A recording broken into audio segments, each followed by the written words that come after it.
Hi, Algebra 1 students. This is our video on evaluating expressions. You may ask yourself, why would Miss LeConte put video game music in the background of a video? Well, because 30 years ago today was the debut of the first Nintendo entertainment system, and I'm trying to show you that real quick.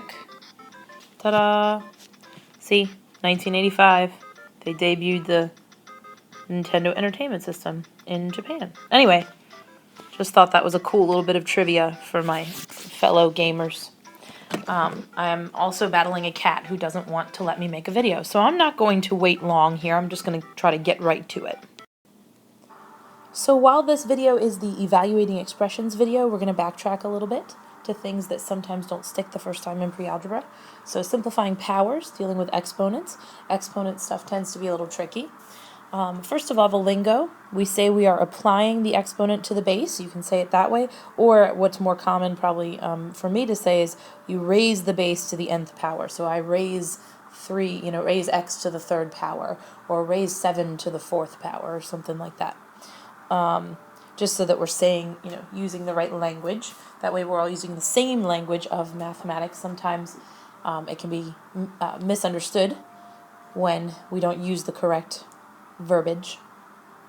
Okay, so also I want to go over, we raise a fraction to a power by using the exponent for both the numerator and denominator, because you're just taking that fraction and multiplying it by itself. So you're multiplying the numerator times itself and the denominator times itself. All right, so let's look at a couple examples. If you think this is super easy stuff, then I want you to pause it, and then you can continue for the answers. So A, here we have 3 to the 4th power, so 3 times 3 times 3 times 3. And there's a couple different ways I can think about this. I want to do this in the simplest way for myself, so I'm going to realize that it doesn't matter what order I do this multiplication in. I'm going to do this, because that's a times table I learned. That's 81.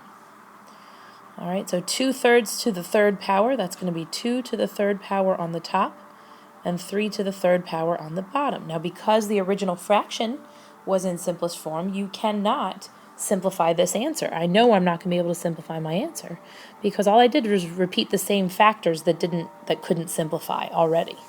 And when you repeat those same factors, it's not going to suddenly be able to simplify. So 8/27.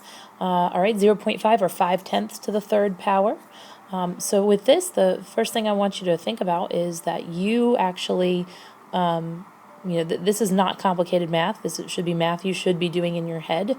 You're using both your number sense and your concepts that you covered in elementary school. Now's when we apply things. Like in this case, we're going to apply place value.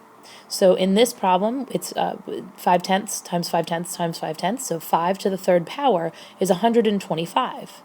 And I know that because 5 times 5 is 25. That's a times table. 25 times 5 is like thinking 5 quarters, $1.25, 125 cents. Okay?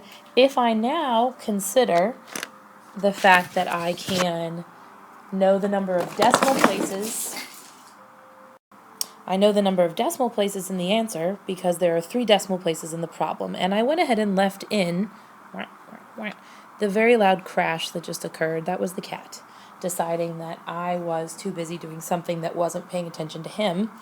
And I thought it was funny, so I left it in. So again, 0.5 to the 3rd power. So that means that I'm taking 5 times 5 times 5, and then I'm putting 3 decimal places in my answer because I took a factor that has 1 decimal place and multiplied it by itself 3 times. So 125 thousandths. All right, positive or negative. This is another thing that sometimes doesn't stick the first time in pre-algebra. When you plug a negative number in for a variable, put it in parentheses, give it a hug. I like to say you're giving it a hug. Those parentheses are like a nice, warm, happy hug. Hug. So if you do this, when I do let you get the calculators out, you will be a lot more likely to input the information, to put the information into the calculator, to find the values of expressions with the calculator. You'll be more likely to do it right if you write it correctly now. Okay, so the expression x squared will always be positive. Ugh, how can you know that, Miss Lecomte? Because what if x is negative 2? Well, negative 2 times itself, negative 2 squared, or negative 2 times itself, is negative 2 times negative 2, which is positive 4. I know x squared will always be positive because when you multiply a positive times itself, you get a positive, and when you multiply a negative times itself, you get a positive. So it does not matter what I'm plugging in for x, it will always come out positive because of that phenomenon. Now, the opposite is said for this expression, which is negative x squared, which will always be negative, no matter what I plug in. Oop, got to switch to the pen tool to write on it, silly. No matter what I plug in, my answer is always going to come out negative. I'm going to give two different examples. So for this first one, it's the opposite of, then plug in my x squared. Now this is done squared first, then tack the negative on afterwards. So negative 3 squared is 9, and you tack the negative on afterwards, so it's always going to come out negative. The opposite of 1/2 the quantity squared. 1/2 squared is 1/4, and then we tack on the negative. So it doesn't matter what we plug in for x. Negative x squared, or what I was taught to say was the opposite of x squared. Mr. Cox, 8th grade algebra, in Manchester High School in Manchester, Connecticut. And he wouldn't let us say negative x squared. He had a thing for the way you spoke. He wanted you to speak math so that you were saying it correctly when you were doing the problems, saying it correctly in your head or out loud, like I'm doing right now. Okay, so let's actually evaluate some algebraic expressions now that we've gone over just a few little things there. So first of all, just some 3 basic guidelines here. First of all, copy the expression and the given replacement values. Please don't be lazy. This is what good mathematicians do.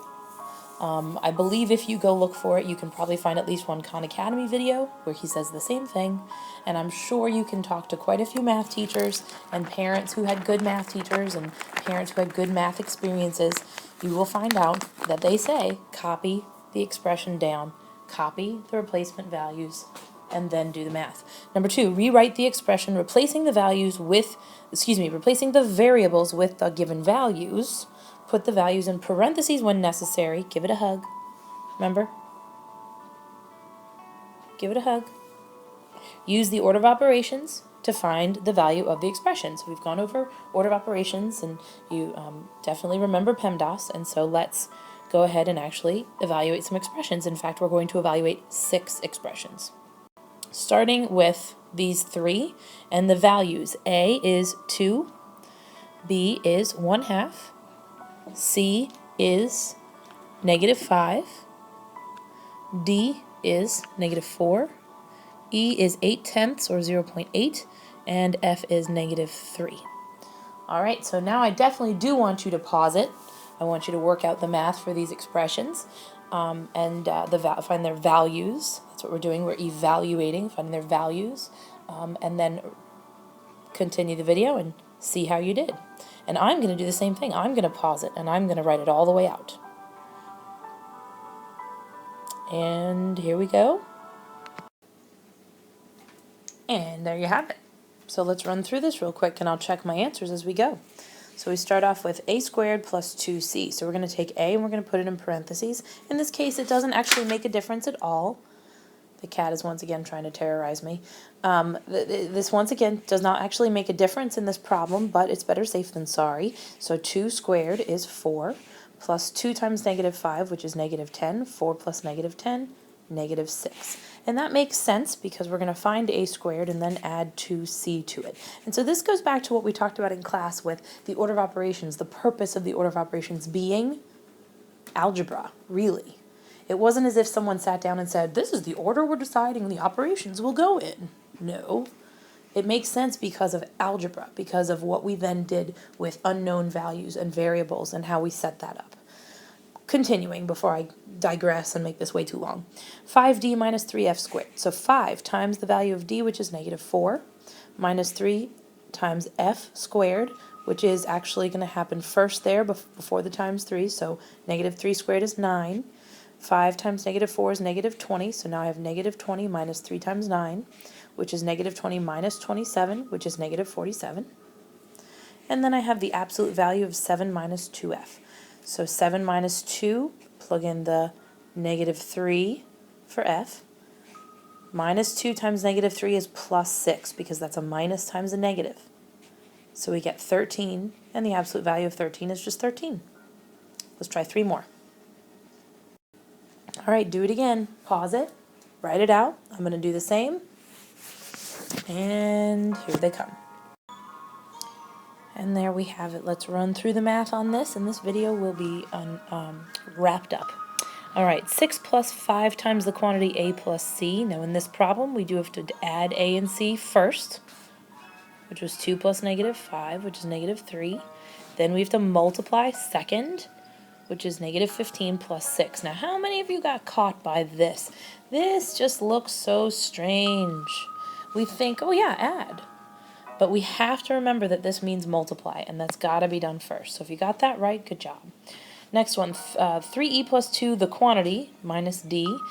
So 3 times 0.8, which is 2.4, because 3 times 8 is 24, 1 decimal place in the problem, 1 decimal place in the answer, plus 2, and then minus negative 4, because d is negative 4, so minus negative, which is plus 4. So 2.4 plus 2 is 4.4, plus 4 is 8.4, and that's our final answer there, 8 4/10.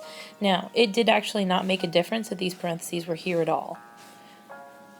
They don't make any difference at all, because we would still do the addition first before that subtraction. Just something to point out there. Square root of 8b plus the cube root of 16d, so 8 times a half, and that's half of 8. Remember that shortcut, half of 8. Half times 8 is half of 8. That's 4. Square root of 4 is 2. Cube root of 16 times negative 4, 16 times negative 4 is negative 64. And the cube root of negative 64 is negative 4. All right, and remember that's okay, because it's a cube root, not a square root. So don't be confused by that. It's what to the third power? Well, negative 4 times negative 4 would be 16 times negative 4 would be negative 64. So the cube root of negative 64 is indeed negative 4. All right. What a whirlwind. Bring your questions to class.